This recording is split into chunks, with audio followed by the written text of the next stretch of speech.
Welcome everybody. My name is Leslie Head. I'm the President of the Australian Academy of Humanities. A very warm welcome to everyone on certainly a cold day where I am. I'd like to acknowledge the Ngunnawal people, the traditional custodians of the Canberra region where the Academy is hosting today's meeting. I join you from the traditional lands of the Wurundjeri people of the Kulin Nation, and I also acknowledge the custodians of the lands where my Australian-based colleagues are located today, and pay our respects to elders past and present. The Australian Academy of the Humanities was established in 1969, where the national body for the humanities in Australia. We champion the contribution that humanities, arts and culture make to national life. We're a member-based organisation with over 700 researchers and practitioners elected for their leadership and expertise in history, the arts, languages and literature, linguistics, philosophy, culture and communication, archaeology and heritage, and religion, and for their contributions to the cultural and creative life of the nation. We're one of 5 learned academies in Australia, and we collaborate closely with our colleagues in science, technology and engineering, social sciences, and health and medical science. We work on major projects for government that require expertise from across the disciplines to address complex challenges, such as our advisory work during the early stages of the COVID-19 pandemic. Through our advisory and public engagement work, we demonstrate the importance of bringing ethical, historical, creative, and cultural knowledge and expertise to bear on issues that matter to our communities and our society now and into the future. Today's session is being recorded and will be made available on the Academy's YouTube channel following the event. If you have any technical difficulties during the session, please contact the events team email events@humanities.org.au. And please post your questions in the chat. Depending on time, we may not be able to answer all of them, but we'll do our best. So water, as we all know, is essential for life. It's also a source of great risk and damage. Many parts of Eastern Australia have been struggling with an excess of water over the last La Niña summer and autumn. That water comes in many forms: storms, rain, rivers, both atmospheric and terrestrial, floods, humidity, and mould. It's not long since many of the same areas were experiencing drought, and we know that climate change projections indicate more of both floods and droughts in the future. Now, there have been a number of recent discussions in the public sphere about water. In this President's conversation, we wanted to draw in a range of disciplinary perspectives, particularly some of the humanities disciplines that people don't automatically look to when they think of water. I'm really delighted to introduce our speakers. Rachel Nordlinger is a Chief Investigator in the ARC Centre of Excellence for the Dynamics of Language and Director of the Research Unit for Indigenous Language in the School of Languages and Linguistics at Melbourne Uni. Duncan Keenan-Jones is Lecturer in Ancient History at the University of Queensland. His research focuses on the relationship between environment, technology and society in the past, especially in the ancient Mediterranean and in Australia. Erin O'Donnell is a water law and policy specialist, focusing on water markets, environmental flows and water governance. She's worked in water resource management since 2002 in both the private and public sectors. And Melissa Nursey-Bray is on the Management Committee of the Water Research Centre at the University of Adelaide. Melissa's research includes projects that explore how communities engage with climate change. So we'll certainly have lots of opportunities for questions and discussion, but first off, we'll hear from each of our speakers. And I'll throw first to Rachel Nordlinger. Welcome, Rachel. Thank you. Thanks, Leslie. I'm just going to take a moment to share my screen. All right, I trust you're seeing my screen. If not, someone can let me know. I would like to begin by acknowledging the Wurundjeri people of the Kulin Nation, from whose unceded lands I speak to you today, and pay my respects to their elders, past, present and emerging, and also acknowledge their language Woiwurrung as the language of this place where I am speaking to you from. Clearly, water and its management is central to the intricate knowledge that First Nations communities have successfully maintained over the millennia that they have lived and thrived on this continent. And much of this knowledge is conveyed through their languages. So by investigating Indigenous languages, we can learn a lot about their cultural perspective and worldview, and also about the traditional ecological knowledge. And we can see the centrality of water reflected in these languages in different ways. I'm just going to give you, in my 5 minutes, a few very brief examples. So in Murimpata, for example, there are 10 noun classes. So these are meaning-based groups, 10 groups that divide up all of the nouns in the language. All of the concepts and entities in the universe are divided into 10 groups. So for those of you who are familiar with European languages with gender systems like French or Italian or German, you can think of this like a gender system, but instead of there being 2 or 3 groups, there's 10 based on meaning. And if we look at the Murimpata noun classes, these are the ones on your slide here, you can see the meaning-based groups. And crucially, you can see that one of these 10 is water. So if you think about how you might approach taking all the nouns in English and putting them into 10 meaning-based groups, would you choose one to be water? I don't know, but certainly the fact that in Murimpata one of these noun classes is water shows perhaps the centrality of water and the importance of water in Murimpata perspective.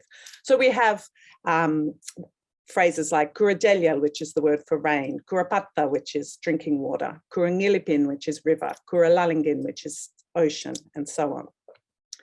Another important perspective across many Aboriginal languages, and certainly all the ones that I am familiar with, is a very crucial difference between salt water and fresh water. So in many languages, the words for freshwater and saltwater are completely different and completely unrelated to each other. So in Wambaya, we have Galuringi for freshwater, Wallamagamaga for saltwater. There's just no, they're considered to be quite different concepts. And this is also reflected in the identity and cultural perspective of many of these many people. Different clans and language groups identify as either saltwater people or freshwater people. It's very, very important and central to people's identities based on the locations of their country. So the Yanyuwa speaking people, for example, call themselves Lianta Wiriara, which in the Yanyuwa language literally translates as the people whose spiritual and cultural origins come from the sea.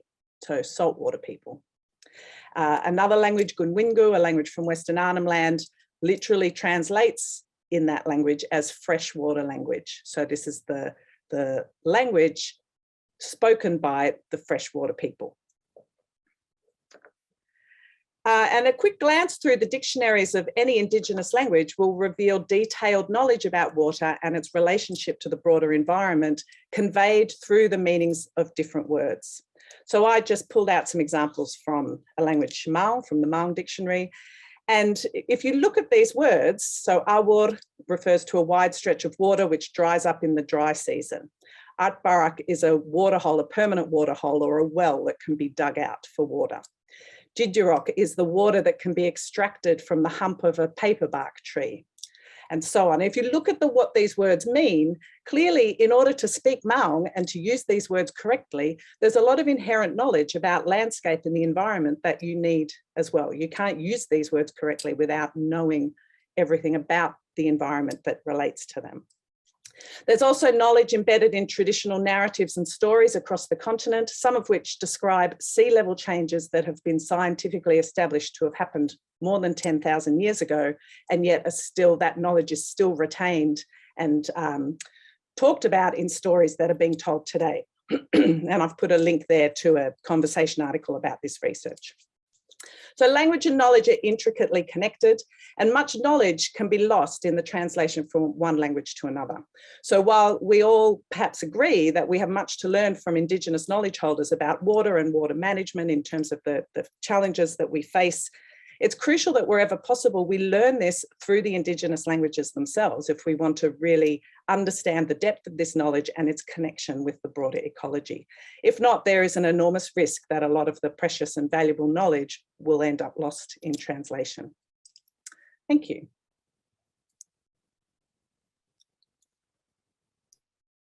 Thanks so much, Rachel. That's an amazing overview to get us going. So I'll throw straight now to Duncan. Welcome to Duncan Keenan-Jones. Great, thank you, Leslie. I'll share my screen now and thank you. I'd like to echo the welcome to country given by the previous speakers, although I'm speaking to you here from the lands of the ancient Roman people in Italy. I'd like to also acknowledge my co-authors here, especially Joshua Gorringe from the Mythica Aboriginal Corporation, my many colleagues at the University of Queensland who have contributed to this research, and also Anna Serra-Yabet and Professor Matthias Kondolf at the University of California, Berkeley.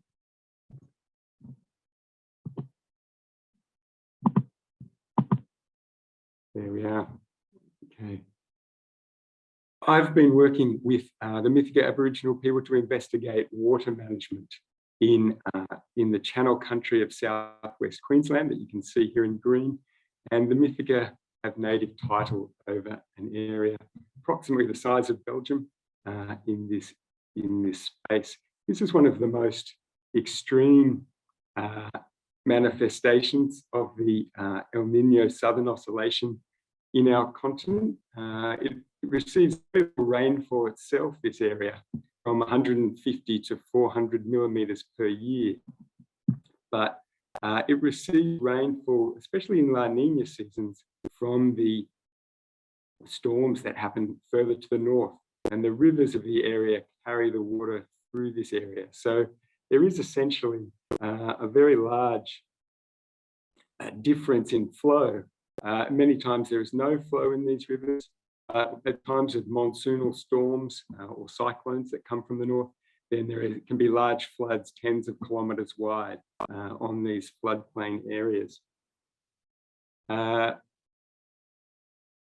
The Mythic Aboriginal people adapted to this very extreme environment by practices for netting, trapping, and seed and fish harvesting during the times of abundance, the boom, and then stored much of the surplus and also used artificial means to increase the abundance or to extend rather the fish and plant growth over the dry period. Now, we're working with the Mythica Aboriginal people in order to use some of these grains and foods and medicines that were grown before and during contact in conjunction with managed grazing to see if that will improve the carbon sequestration of the land and also provide regional and Indigenous employment on country. Now, the Mythica Aboriginal people, Indigenous people, are recorded to have built their camps near to the rivers, but on the highest land in that area to be out of reach of any floods. And we know this was also the practice of the Turrbal and Yagara people who lived on what is now the Brisbane River floodplain. But it was also the practice of ancient Roman colonists when they founded a new colony in Italy in the early period. They conducted a survey at that time, and the surveyors were careful to allow an additional area around the river that was not assigned to any particular landholder in order to allow for flooding. This area called subsequium effectively functioned as a commons that neighbouring landholders could use, for example, for grazing animals, such as is the dominant land use now on the Mythica Aboriginal Corporation native title lands. This provided a way of a means of flood protection that also crucially provided benefits to local people around, and thus helped to preserve these areas for some centuries from encroachment and from settlement. I guess many colonial societies today have been more eager to settle on these particularly flood-prone areas, and jurisdictions have often struggled, to keep people out of harm's way on the floodplain. But this idea of subsequum provides an analogy that could be incorporated today. We can think of things such as allotments, walking, cycling and dog paths, and carbon sinks that could be used in the most flood-prone areas and still provide benefit to those living around them. Thank you very much for your attention.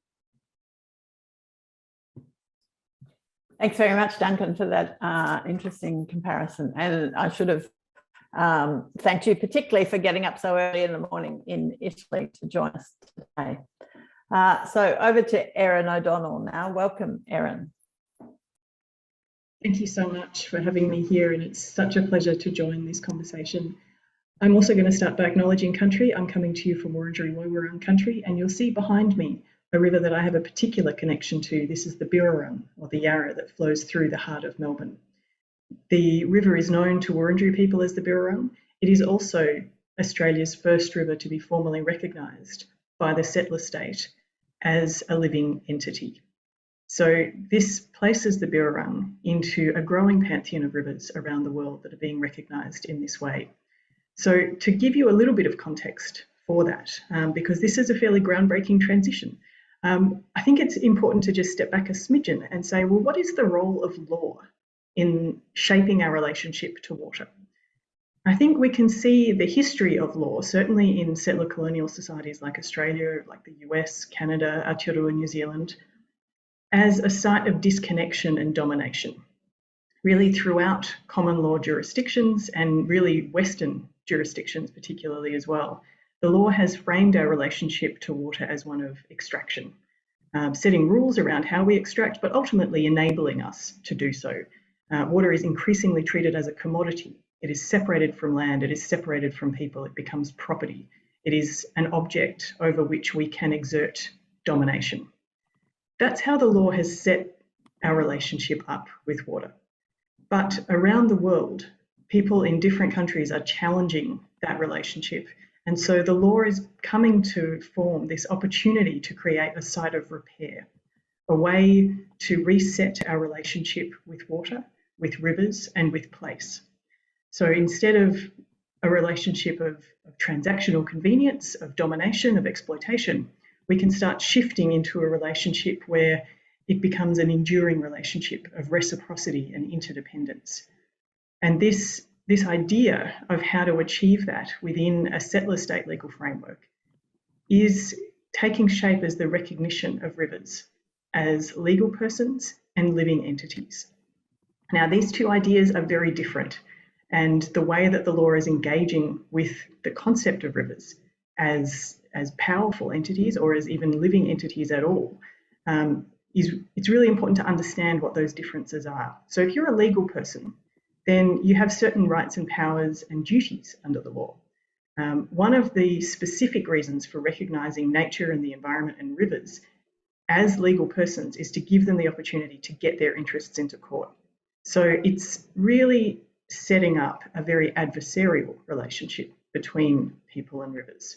It's saying rivers need to fight back. And sometimes that's true. Historically, the environment has been basically run roughshod over. Again, particularly in settler colonial contexts, because it doesn't have a voice in the legal system that we've designed that helps us make sense of competing rights and duties. So sometimes getting the environment into court can be really powerful. But what happens when you construct seeing our relationship and transforming our relationship with rivers through a decolonial lens? I argue that it is and it must be seen as part of a decolonial project in settler colonial states like Australia, because Indigenous peoples, as we've just heard so beautifully from Rachel, have relationships with water that have existed for tens of thousands of years. They are embedded within that relationship between people and place. And the foundational nature of that relationship is very different to the way that Western society sets it up. And I'm just going to read a quote from Mary Graham, because I love this as an example of the profound difference. She says, "The two most important kinds of relationship in life are, firstly, those between land and people, and secondly, those amongst people themselves. The second always being contingent upon the first. The land and how we treat it is what determines our humanness." And I think for this quote and for this conversation, for land includes water. Water is part of country. Water is part of land. It's not actually separate, despite the various legal attempts to do so. So the law can create a real opportunity to transform this relationship. It can recognise our obligations to water and to rivers. It can help us actually construct very new and different narratives. One of the things that we've observed with the Birrarung, for instance, I'm a member of the Birrarung Council. We are the voice of the Birrarung River under the legislation. And we've started to see, since 2017, so it's only 5 years, we've started to see a real change in the way that narratives are being constructed around the river.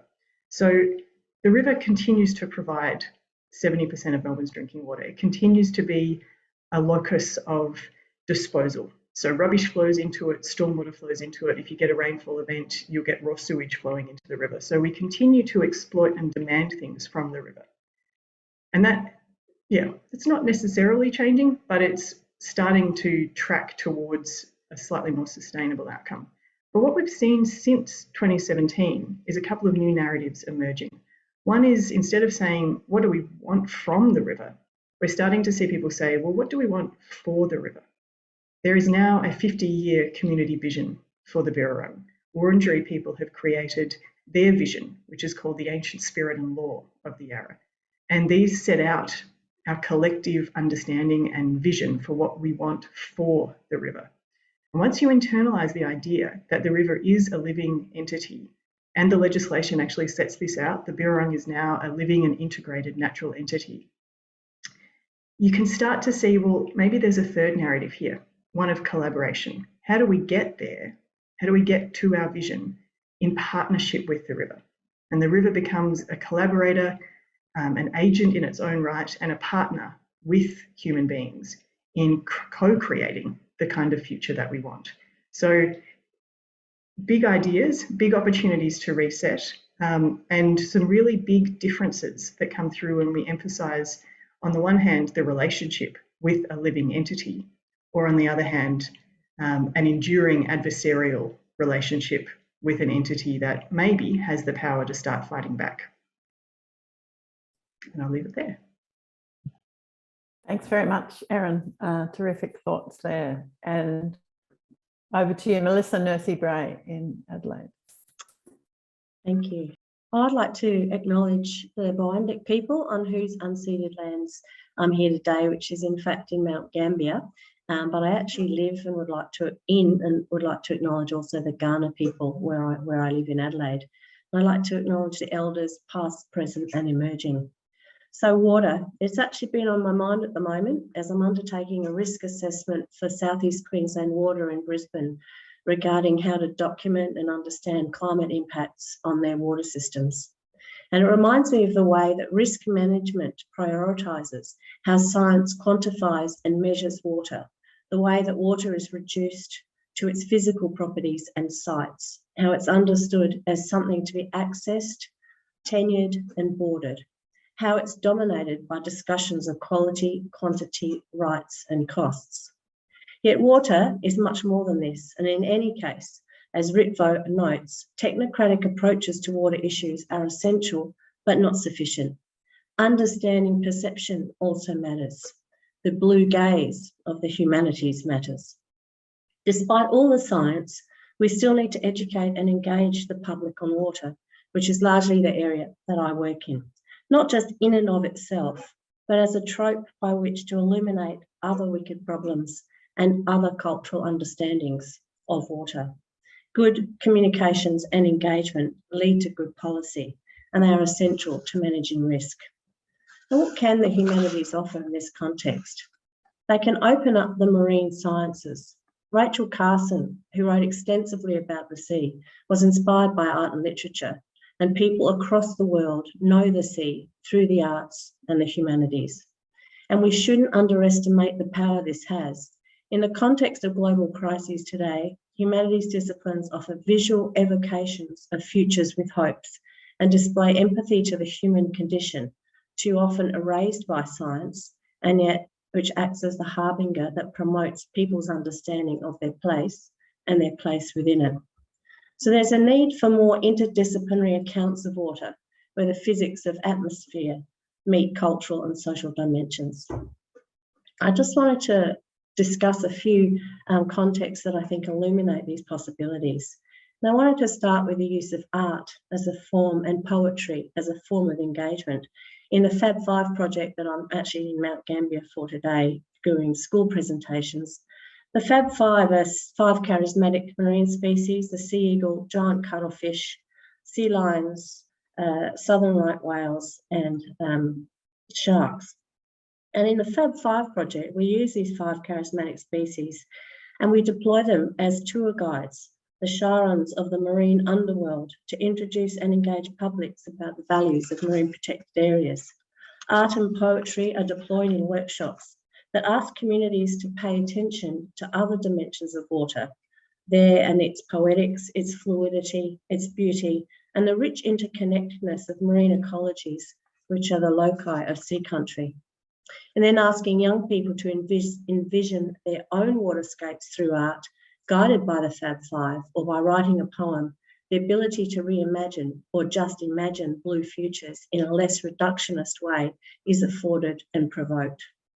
Storytelling and history also help reveal waterscapes. As shown by another project I've been involved in the Cuddy Thunder Lake Eyre region, an area covering as a catchment almost 20% of Australia's landmass, where the task for me was to build cultural indicators for water in partnership with the Arabana people, Mound Spring people in South Australia. This project revealed a number of unexpected dimensions, the first of which being that what a water site actually was conceptually totally different between the policymakers and the Arabana people. The Arabana people, in fact, took me to a site that, to my untrained gaze, and you can see the picture of that area there, looked like a stretch of Gibber Desert to me, but which for them was a water site of millennia-old historical significance. They told me the history of water, the stories of their ancestors, as I finally noticed the ancient fossils of long-gone seas strewn beneath my feet. This experience reinforced for me the ways in which colonial placemaking, cartography and place naming also basically erase other views. The use of history in this context also reveals new colonial practices of water extraction for mining, which in leaching Arabana country of groundwater are sapping the energy and life from the mound springs that remain at the heart of their cultural identity. How can these insights about water in this example be used to illuminate policy and charge it with a capacity to be just and acknowledge the fractures caused by colonial invasions of these sites, while embracing the diverse and wonderful cultural memories of this water site over time? Language and philosophy can also play a large role in galvanising how water is conceived, understood and managed. Indigenous Australian philosophies, for example, revealed worldviews, ways of seeing and doing that afford holistic visions of management, where water is a vital but not separated element from others. The way language, as Rachel pointed out, can be used and understood can also affect the translation of knowledge into policy. For my own thesis, for example, in the Great Barrier Reef, I tried to understand how different discursive understandings of key terms like planning and management affected the success of co-management of turtle and dugong species.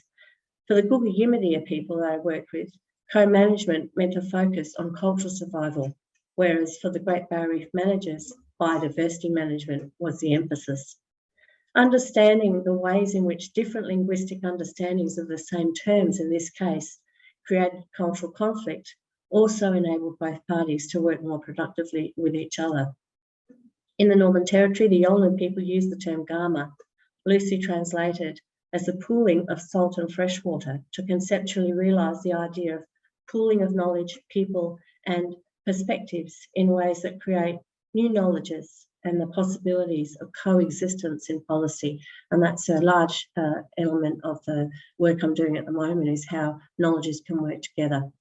In all of these ways, the humanities, whether it's history, art or philosophy, can offset the persistent need to reduce the complexity of ecosystem interconnections to statistical data and the ensuing demise of imagination, to build rather richer accounts of water which engage people and remind them to pay attention to the blue planet we live on, not just to survive, but to succour our souls and reconnect us in the most fundamental way back to nature.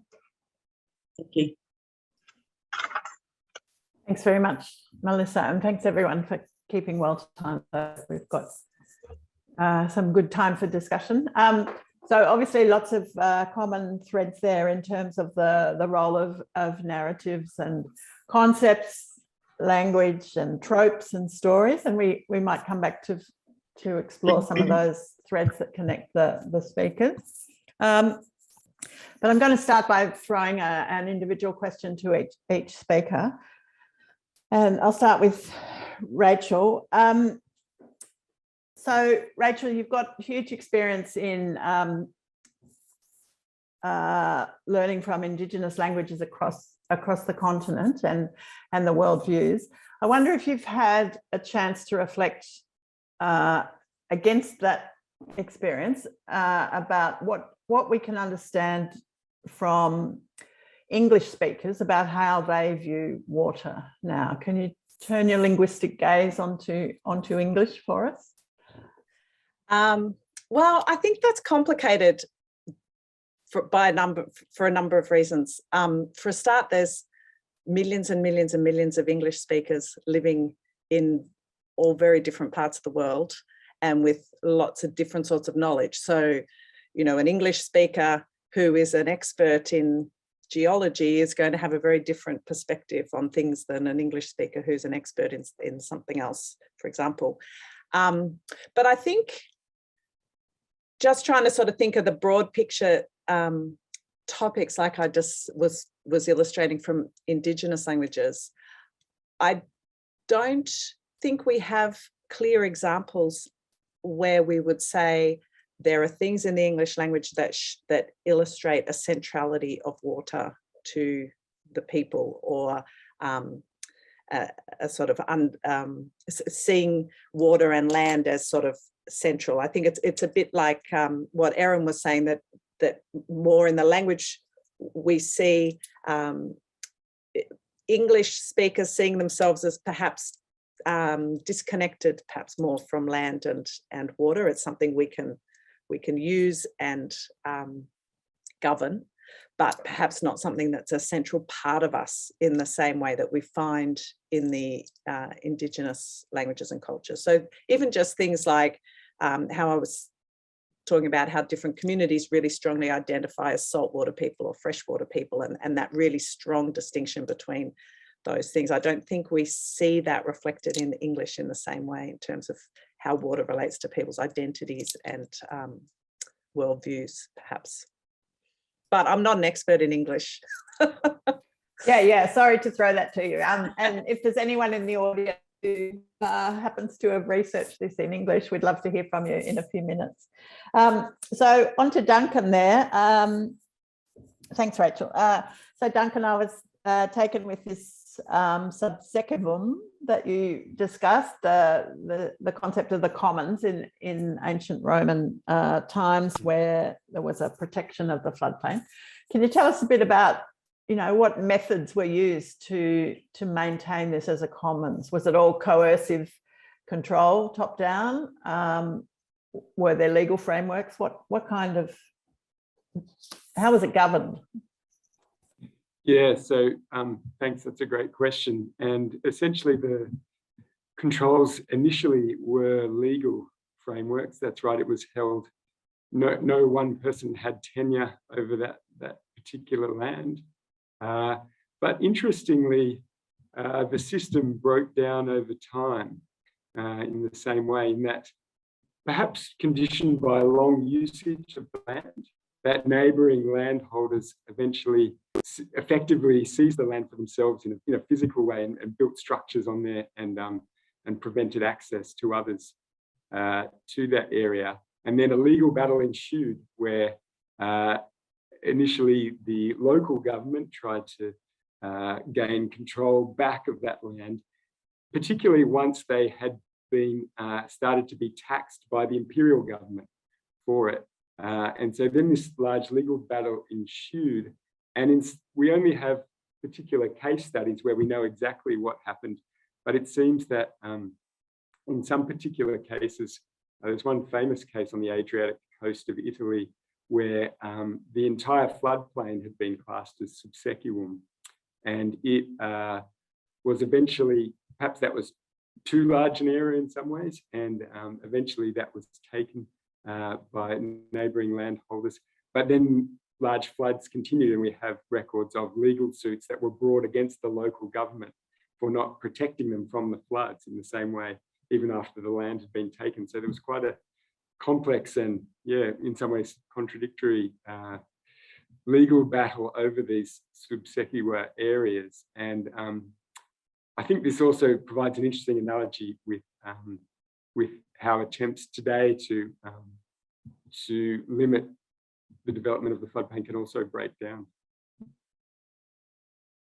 Yeah, fascinating. So lots of work. Which is a great segue to Erin. Erin, lots of questions I'd like to ask you, I guess, about the legal situation, but I'm going to ask you a slightly different question, and that is to kind of think back to the humanities as a whole. So the concept of a river as a person or as a living entity is a challenge to the legal framework. It's also a challenge, I think, to the humanities, which has had this idea of the individual human person as a key unit. Have you got any reflections on the way water and rivers might help us rethink the humanities for the times we live in?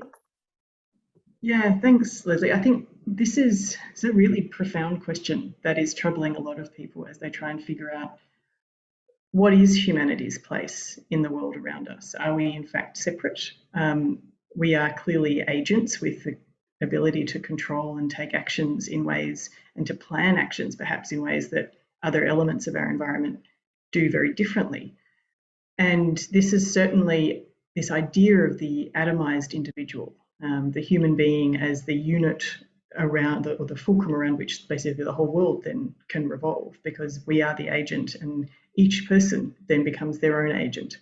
But there's a certain conceit in that, I think, because it assumes that we are disconnected, and we're not, we're embodied. So one of the really lovely quotes that came from an Indigenous man from the Martuwarra region, and he said, "We have the gift of mortality."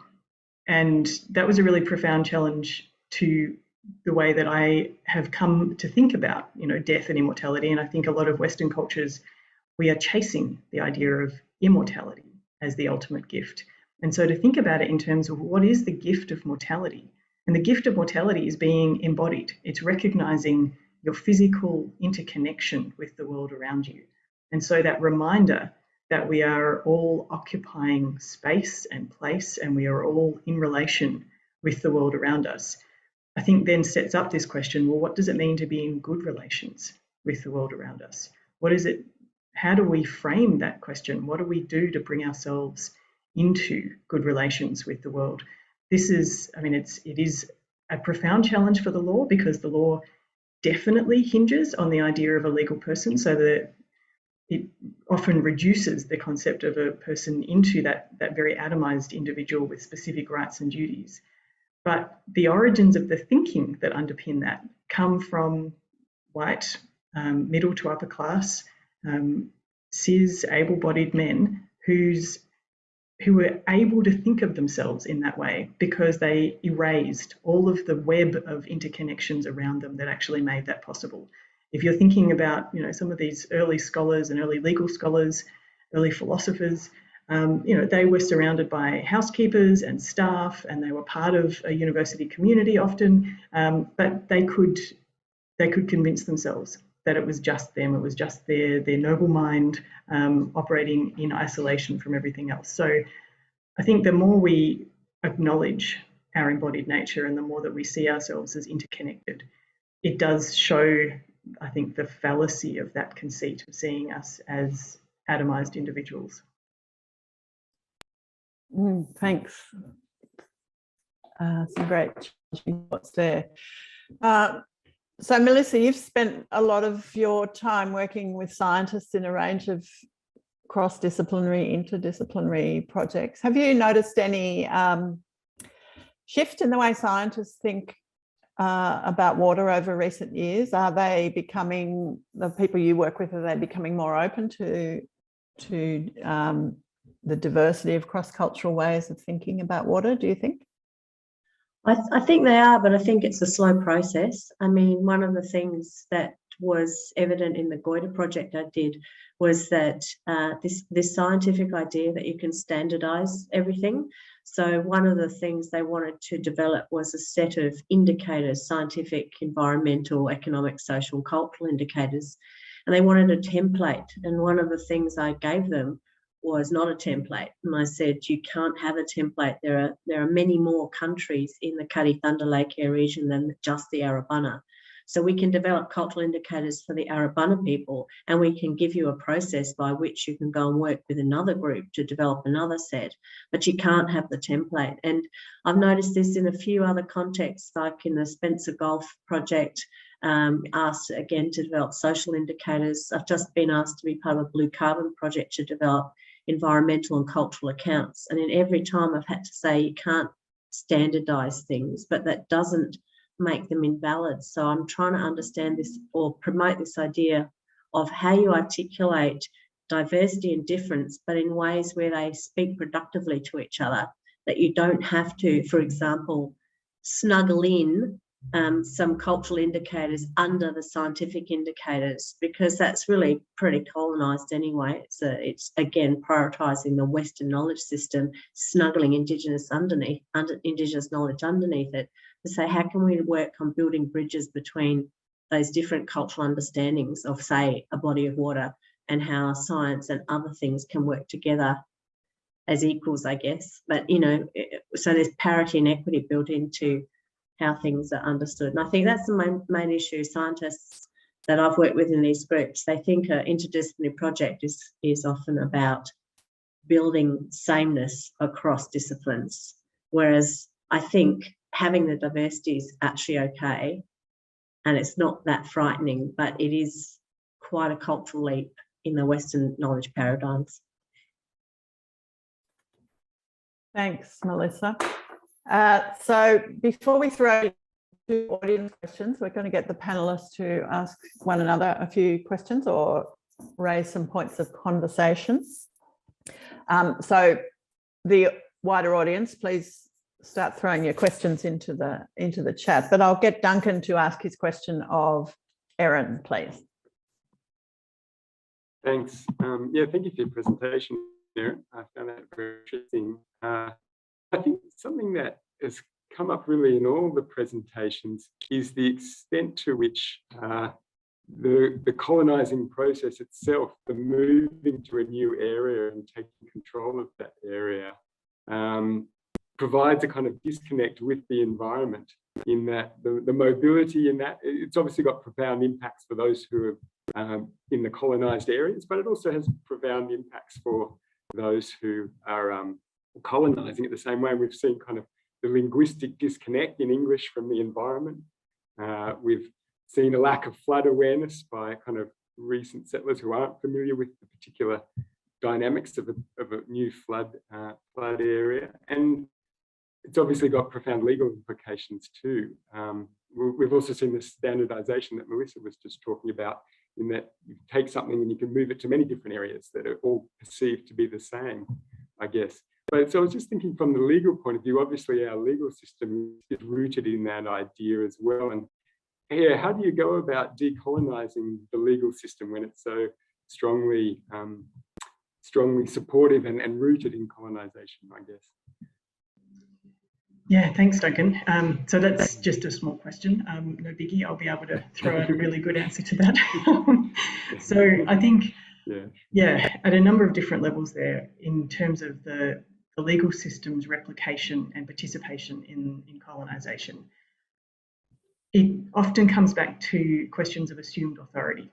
So one of the challenges that we have in Australia, there's never been a treaty.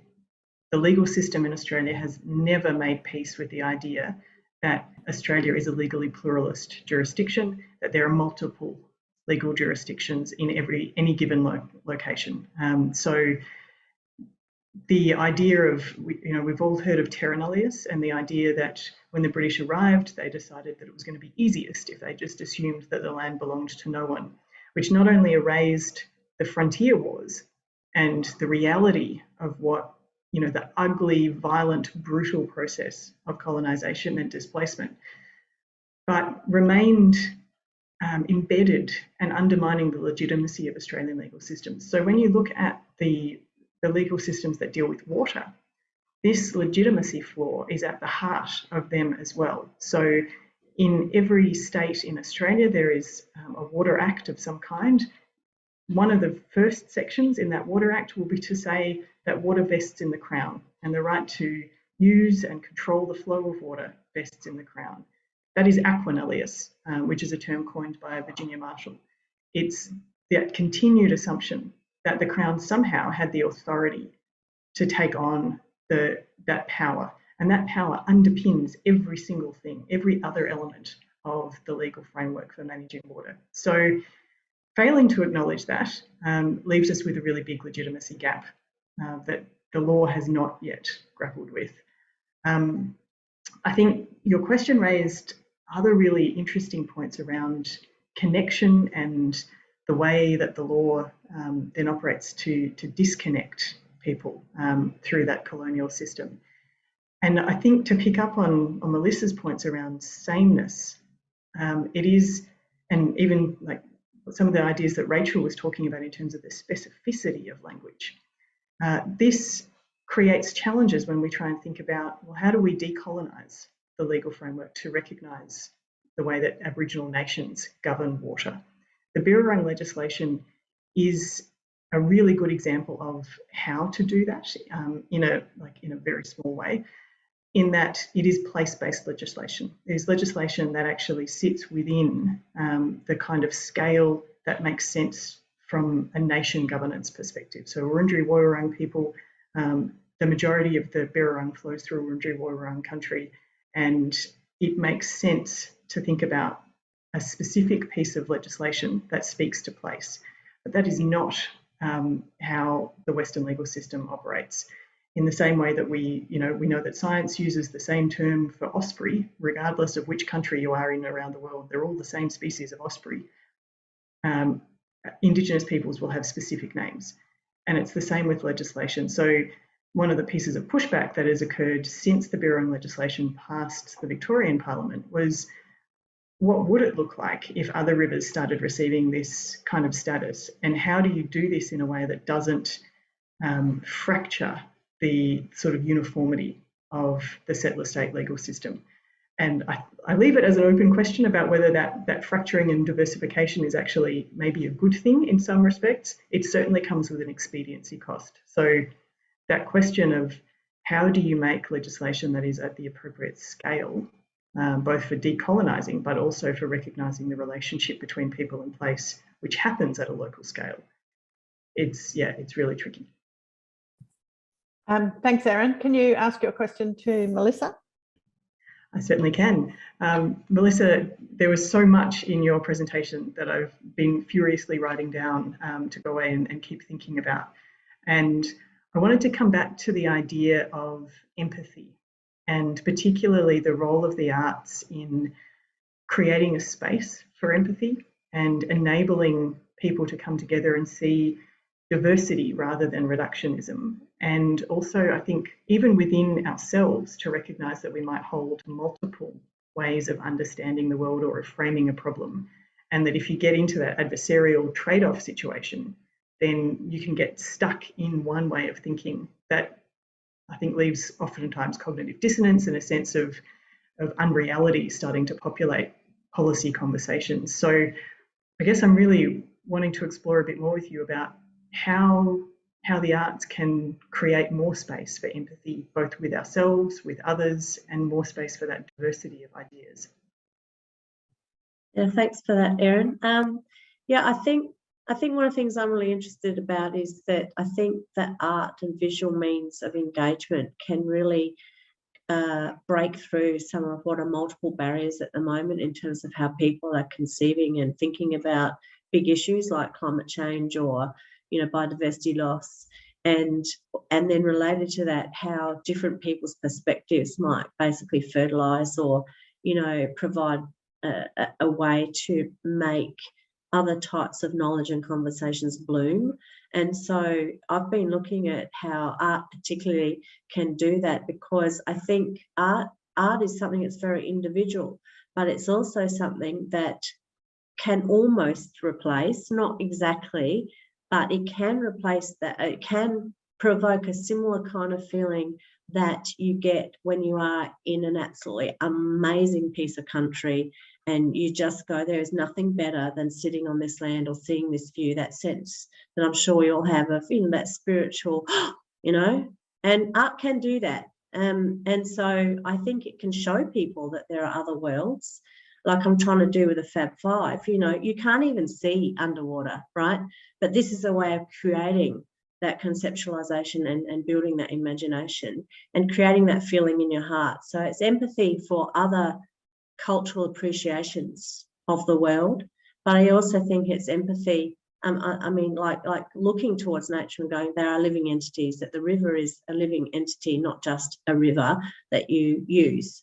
So it's creating a portal for people to think about other than human as still living by exciting the imagination and making people feel, and honestly feel there's a fatigue in the world right now.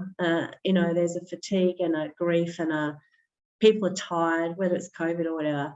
And I do think art and music, they still have the capacity to provoke the soul and to soothe the soul. I mean, there's work that I've been not directly involved with, but for example, people have been using art as a healing mechanism for fire-affected communities, communities that have lost houses and loved ones. So at one level, talking it out loud, it sounds a bit naive, maybe romantic, but I think there is actually something in it. It's not the whole answer, of course, but we do need to communicate to people to make them actually think we have a problem, not just a problem, we have a way forward. And I think art can help you think that there's hope and ways forward.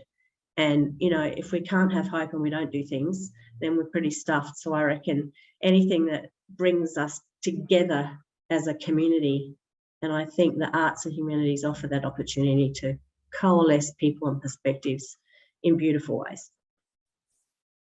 Thanks, Melissa. And yeah, if we have any practitioners in the audience, we'd love to hear from you too in a couple of minutes. So Melissa, can you ask your question to Rachel? And then Rachel, you can throw straight to Duncan. So Rachel, obviously I'm really interested in what you said about the interrelationship between knowledge and language and how they're intricately connected.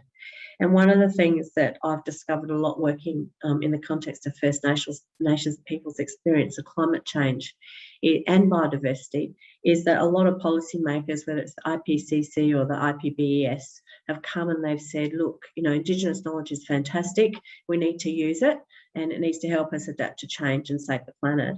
So it seems to me that there is definitely Indigenous knowledge that's really crucial and useful. But how can it actually be used to manage risks, and obviously in this context to water, without actually appropriating it and actually perpetuating the kind of knowledge appropriation that has occurred? How can that be done productively? I feel like it's an excellent question. I'm not sure I'm the best place to answer it, because I think, you know, some of that really needs to be answered through consultation with the Indigenous knowledge holders themselves, and, you know, in terms of what counts as appropriation and appropriate use of knowledge. I would say that an important part in all of this process is keeping Indigenous knowledge holders, or, you know, any knowledge holders, engaged in the consultation and the process all the way through, and really respectfully listening and hearing the knowledge in the way in which it the knowledge holders want to deliver it and share it. So I would assume that's a really important part of the process. I think one of the difficulties and that's what I was trying to convey in my little snippet of presentation, is that often all these conversations that go on are going on in English or through, you know, a variety of English. Sometimes that's appropriate because the people now that are being talked to are native speakers of English, and it's totally appropriate. But sometimes that might be the second language or third language or fourth language or fifth language for the knowledge holders. And there's a risk that things, as I tried to show in my language examples, there's depth of complexity in meaning that doesn't necessarily get translated. You know, you might translate a word in Maoyan and you might just translate it as waterhole, but that's not really the depth of the meaning if it's really a different word, if it's temporary versus if it's permanent, and so on. So that can be a real problem, I think. Are we really talking to people and engaging people in a way that allows us to really understand the depth of their knowledge? And that would be an important part of the process, I think. So I'll ask a question then for Duncan. I actually have many questions, but I'll just start with one. I was interested in the project you're doing with the Mithaka people in central Queensland. When you're talking to them about the water there and the land management and so on, do people talk about things having changed, either recently or in the past, even the deep past? Is there a sort of sense of the way that land operates and the way the water operates through the land as having always been the same, or as being quite dynamic and changeable? I was just wondering if people have talked to you about that at all. Yeah, that's a great question, Rachel. Thank you. Yeah, there's definitely many of the mythical people that I speak to and that have important parts of this research have been heavily involved in the pastoral industry here in this area. Feeling definitely how when the land is stocked and see how the land, the vegetation has changed in the area, and when it's stocked less heavily, they definitely have. In terms of longer term change than that, on kind of on a more frequent, on a more recent basis, I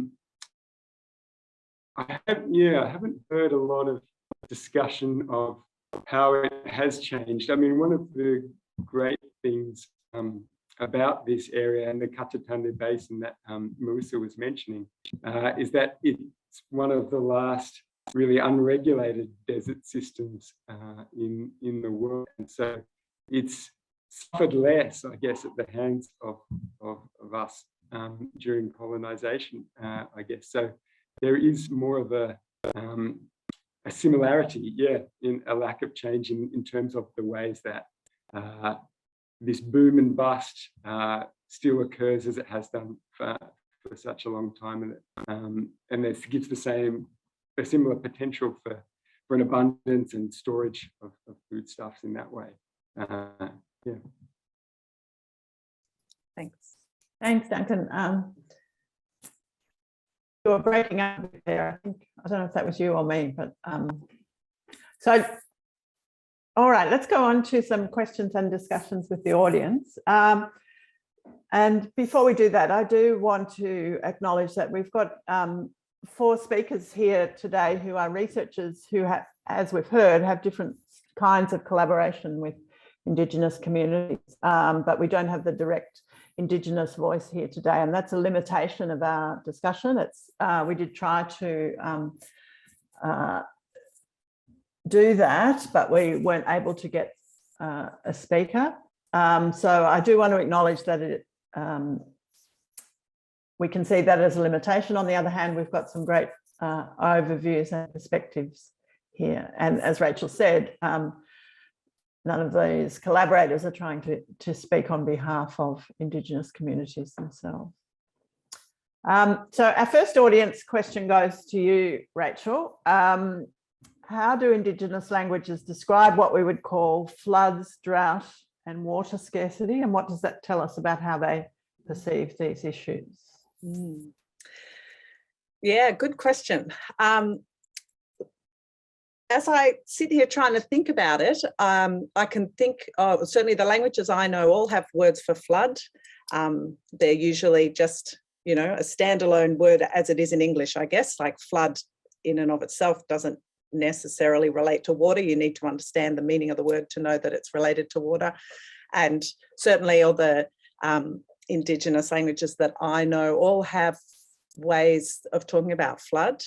I've never come across a word for drought. And actually I saw that question pop up and I've been sitting here busily behind the scenes looking through dictionaries around me to see if I can find any word for drought. And I haven't found, there isn't any in any of the dictionaries I've been able to look around me. This of course doesn't mean, I'm not suggesting people don't have ways of talking about drought. They certainly suffered water scarcity, and we know that. I mean, you don't develop a word for the water that can be extracted from the hump of a paperbark tree unless you've had periods of time where you've suffered extreme water scarcity. So we know that that's a big part of life on this continent. I'm not suggesting people don't have ways of talking about it. I just don't actually know what they are. And I think it sort of relates back to what I was saying earlier in answer to Melissa's question.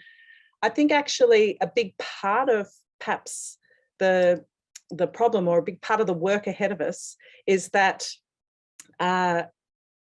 we as researchers and linguists have not yet, there's still an awful lot of traditional knowledge through language that we need to discover. We haven't asked all those questions of people with, there's a lot of traditional Indigenous knowledge tied up in language that is still known to the knowledge holders, obviously, but not brought into our understanding as researchers. So there probably is a lot more that we should ask and find out about those issues.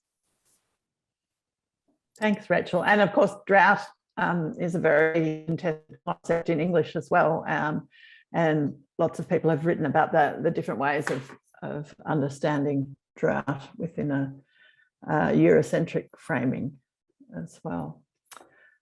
Okay, so we have a broad-ranging question to all our participants from Kylie Brass, who's the Policy and Research Director at the Academy. So she's always looking for resources she can use to take into the policy space. Interested to hear from anyone about your experience of how your work has been taken up by policymakers and or by scientists. Is it valued and understood? Would anyone like to have a go at that? Maybe Melissa, you could start. Yeah, I mean, I talked a little bit, I think, about the reception to the kind of work that I do in relation to scientists, but I think policymakers, my feeling is that policymakers are genuinely seeking some answers, and that they would genuinely like to understand how work in other non-scientific contexts could inform science and policy and the translation into outcomes on the ground. And I think the problem is that policymakers still often have pre-formed ideas in their head of what they want. So you have a conversation with them and they seem open. And this is just my experience. I'm tarring all policymakers with the same brush, apologies, but it's just a case of people ask you something and then you give it back and then it's not quite what they want, but it might be actually quite useful. So I think, and in an Indigenous knowledge context, I've noticed as well, policymakers will actively seek it out. And then, for example, I work with a group and we give them something back, which is about Indigenous ideas about governance or something. But the policymakers will come back and say, where's the Dreamtime story? And it's like, well, that's good and that's important maybe, but that's not the answer to the question. The answer to the question is all these other ideas that are really innovative that came up. So I think policymakers are definitely receptive and definitely seeking, but it's hard sometimes in the knowledge that's then generated. Maybe it's partly because they can't find a natural fit for it, but it's not always received as in the spirit in which, you know, it's been generated, because it's hard to work out those divisions when the hierarchical structure of how knowledge and science works is so rigid in the Western context that the counterpoints of other inputs, including any kind of community knowledge, including Indigenous, is hard to grapple with, even though it's actually wanted. Yeah, thanks, Melissa. Erin, would you like to have a go at this one? Yeah, absolutely. I mean, one of the jobs I do right now is a part-time secondment with the Victorian government, working with them on their Aboriginal water rights policy. So they, I think once policymakers start to frame it around questions of power dynamics, I think sometimes that can make it a little bit easier to get to the point. And I think a lot of the time, bringing back that idea of sameness that Melissa talked about before, and the idea of just being able to replicate the existing system in slightly new ways, or in slightly new places. When you start seeing things through that lens of power, who's included, who's excluded, who helps create that dominant framing and who's left out of that conversation. And when you've got a discussion which is about targeting those power dynamics and really transforming them, which is what the conversation around Aboriginal water rights must be, and is, at least to a certain extent here in Victoria, I think that starts creating a different space for different opportunities, different voices to come in, and more receptive policymakers as they start looking for different ways of coming up with those solutions. So, for instance, this policy piece that we're working on, there's a draft policy up on the web right now called Water is Life, that maps out what the Victorian government is calling a roadmap to increase Aboriginal power in water management and access to water rights in Victoria. And I think there's two things that start to give me a little bit of hope about the way that policymakers can start to listen. Firstly is the actual creation of this document itself. So the writing team is me and two traditional owners. So it's majority traditional owners. Their voices are privileged in the creation of the government policy of how the Victorian government actually wants to move forward. It's constrained, of course, it is a government document. You're not going to see a policy document with me and Melissa and Brodie's names written on it, because it is a constrained policy space. It's whatever government can sign off on. The other interesting element there is the full document. So what's up on the web at the moment is a draft, but the final will include the government policy section and a series of nation statements written by traditional owners in their words that will be published alongside of and as part of the overall policy document. Now, government is not committing to implementing anything really that's in the traditional owner nation statements. What it's saying is that it's really important to have their voices and their description of what the policy problem is that is trying to be resolved and the kinds of solutions that they want to see right up there alongside and on a kind of an equal footing with the settler state policy about what it's prepared to do in addressing these problems. So I've been really encouraged, I think, about when you bring that question of power to the forefront instead of trying to pretend that it's not actually the real issue, then you can get much more interesting policy responses. And just to put it back into that context of the rights of rivers, I think we can genuinely see that around the world as well, where Indigenous peoples I think, are really leading the change and are effectively pushing policymakers and the courts to listen, to understand, and to see a very different solution to a problem than would ever have occurred to them before the idea that nature or rivers could be seen as living or legal entities.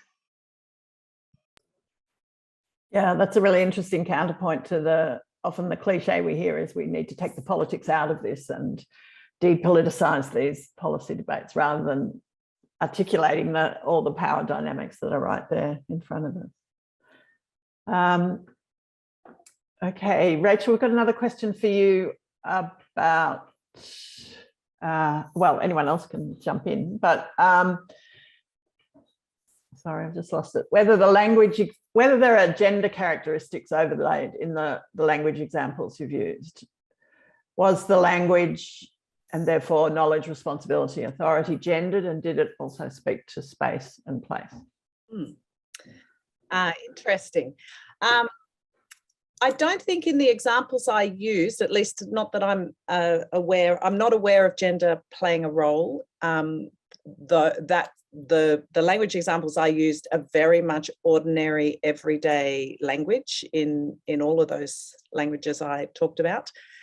There's certainly, gender plays a role certainly in ceremonial life, and there are certain topics of knowledge that are restricted to certain genders or people from that have been initiated and so on. None of what I talked about was any of that. I was just talking about very ordinary everyday language. And I'm not aware of gender really playing a role in knowledge and responsibility to land and environment in Aboriginal Australia. Other people on the panel may have a different view, but from what I have experienced, everybody holds the same sorts of responsibilities to their country, and share the same sort of knowledge as people who live on that country, and share the knowledge through the stories and so on that has been passed down for generations. So I'm not aware of gender playing a role in the examples I was talking about. One of the languages that I mentioned, Yanyua, is actually particularly interesting because it is the only Australian Indigenous language that does have different varieties for men and women. Women have to speak Yanyua differently to how men speak Yanyua. There's women's Yanyua and men's Yanyua. I don't think every single aspect of the language is different according to the gender. I think there are certain key words and sort of grammatical constructions that relate to those two gendered varieties, but that's a slightly different point than what the question was asking. So I'll leave it there. Thanks. Erin's got a hand up there. Yeah, I just wanted to draw on some of the work that we've been doing with traditional owners across Victoria. And there, I cannot speak to the language because I'm definitely have only the very bare minimum of language of some groups that I work with. But there is a significant gendered dimension to caring for water. And so one of the ideas that's emerging is this cultural water paradigm in which water management, water use, care of water is linked intrinsically to ideas of ceremony and culture and spiritual well-being as well as physical and mental well-being. And there are strong, because of that ceremonial link then, that there are strong differences between the ways in which men and women conduct business around water and the way they use water in particular ways. So one of the things that Victoria has in place at the moment is a network of Aboriginal water officers. And so the idea is, and it's not fully implemented, but the idea is that every traditional owner group would have at least one role that's funded by the state to deal with issues around water. The persistent feedback from Aboriginal groups is to say, well, one is not enough. We need at least two because men's business and women's business with water are different. The cultural knowledge that they're bringing is different, and we want that diversity fully recognised and reflected in the way that the state funds us to undertake these activities. So, yeah, I'm definitely seeing some of that flow through and influence the way that the state is responding. Thanks, Erin. Melissa? Yeah, I just wanted to pick up on the gender thing. I had a very interesting experience with the Goiter project, is that when I was actually trying to do, the data collection, I went out with the Arabana people to basically go to the water sites and do the research. And originally there was going to be a bunch of male and female Arabana coming with me. And as it turned out, it just ended up being the first trip, a bunch of men that came with me. And we went to a whole bunch of sites, but it just kind of wasn't working. And I also encountered some, I realized I'd offended people without understanding why I had offended them. Anyway, I went home and I thought about it, and I realized that the issue was that I had ended up going out just with the men and to certain sites. And so I then organized a follow-up trip with some Aboriginal Arabana women, and I also brought up my mother as well, and we all went out onto country, and that was when the real sort of action started happening. And I think for policymakers and also researchers, they need to understand that undertaking projects in cross-cultural contexts can actually sort of be constrained, have to understand that there was information I probably didn't get because I didn't go to those male sites, and the sites that I went to with the men weren't the best sites because they weren't allowed to take me to the other ones. And then I got to see all these other ones that a male researcher or policymaker wouldn't have been able to have access to. Nonetheless, sometimes you could maybe have men and women on these research teams working with First Nations men and women. So just passing that on, because it's a big learning curve for me, and I felt like an idiot because I thought, oh yeah, I should have known. But because it had evolved that way, as it turned out. But I did, as I said, really thought about that and reflected that, gender in this context really mattered in terms of getting the information, building it up, and then being able to get some good outcomes that could be fed into policy. Yeah, Rachel? I'm just going to sort of agree with that certainly gender in terms of groups, place, where people go, who people interact with, who you hang out with has also been very important from my experience as well in working with Aboriginal communities. That's different to whether it's reflected in the language or not. But I guess a sort of counterpoint in terms of not a counterpoint, a caveat in terms of my own research is obviously I'm a female going and working with people. I'm working with women primarily because that's what's appropriate. So it's also possible that there's a whole lot of difference, a gender difference in language that I'm not hearing because we almost need to go out in teams of, mixed gendered teams so that you can make sure you're actually capturing everything. Thanks, Rachel. I'm just going to throw it to Duncan in case he wants to jump in here. I know Duncan's having some problems with his internet. Is there anything you want to add to the conversation at this point, Duncan? Not particularly, no. I think I found that really interesting what the responses have been so far. Okay, so I might ask you a question then. Well, I've got a question from Tina Parolin. So we've talked about saltwater, freshwater differences and so on. Tina's interested in what we might think of as natural water compared to artificial water bodies like lakes or newly created wetlands in urban areas. Do we see different values and attitudes ascribed to these different bodies of water? Duncan, is there anything you can draw on in terms of the ancient Romans who, are famous for their kind of management and control of water and aqueducts and so on? Would they have distinguished or thought differently about that kind of water to what we might think of as more natural water? And how would you know, of course, is another question. Sure, yeah. So there's, I guess you can identify at least two strands of Roman thought on this subject, primarily from the writings that we have surviving from that period. One of them is summed up quite nicely by Cicero, the famous Roman orator and politician and lawyer, who essentially said in his On the Nature of the Gods that nature is already perfect. And if you try and change it in any way, then you will just frustrate yourself if you achieve anything at all, essentially. But that wasn't the whole story. We definitely see attempts by the Roman administration to do major kind of geoengineering projects in relation to flood control. We have preserved in the writings of the historian Tacitus a debate in the Senate between different members of the Roman elite, saying whether many of the tributaries leading into the Tiber River should be dammed and diverted from the river, in fact, in order to control flooding in the capital there, which is such a problem at this time. And interestingly, there were embassies sent by local communities that really didn't want to see this to happen because of the effects on their own relationship to the rivers and the lakes in their areas, and also on their way of life. And in the end, those were listened to by the Roman Senate, and these projects did not go ahead. This wasn't the case all the time, obviously, but definitely there's a tension between a sort of a more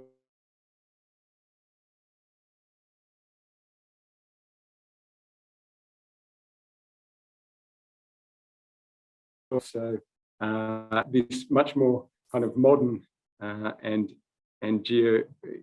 desire to geoengineer the environment to suit particular needs as they're perceived at the time. Thanks, Duncan. I think we just lost your punchline there, the key tension that you summed up with. Can you just say that again? Yeah, between a more adaptive,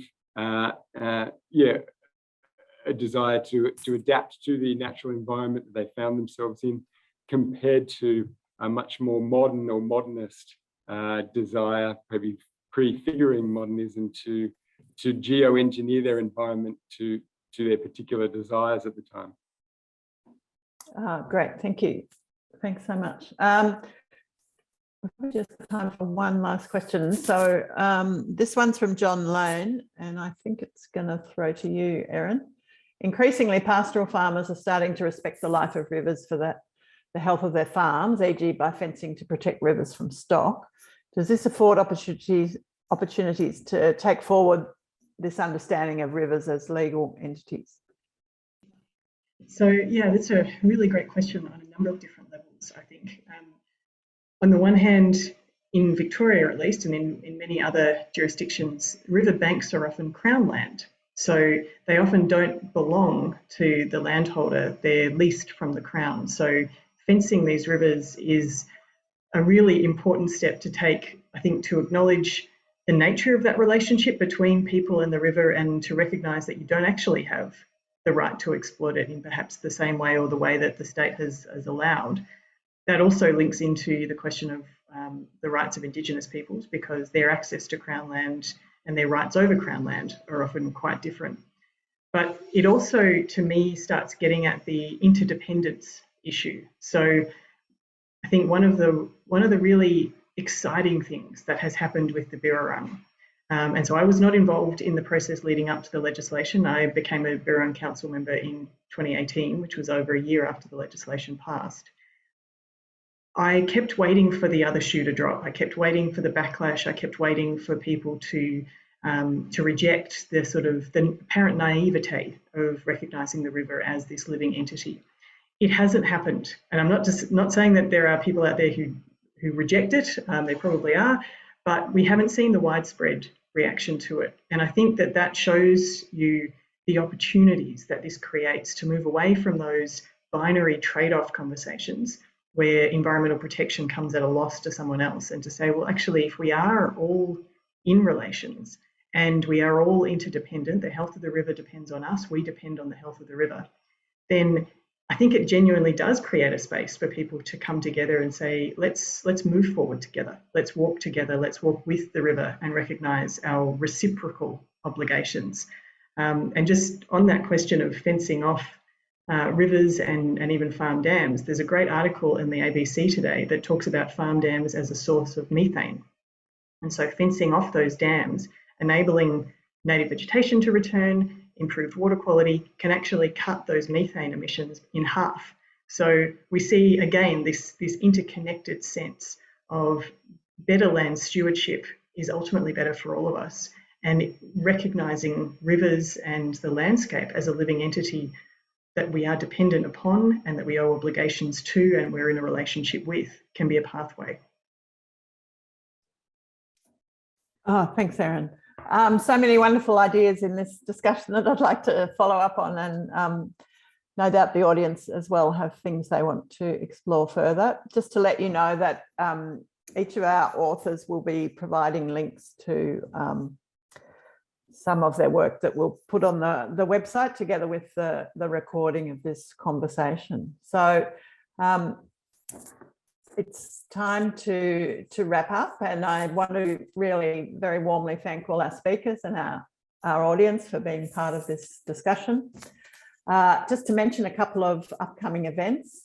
We do host, the Academy hosts many events during the year, both in person increasingly when we can and virtually. So the second conversation in the series will be happening in September, so keep your eyes and ears out for that.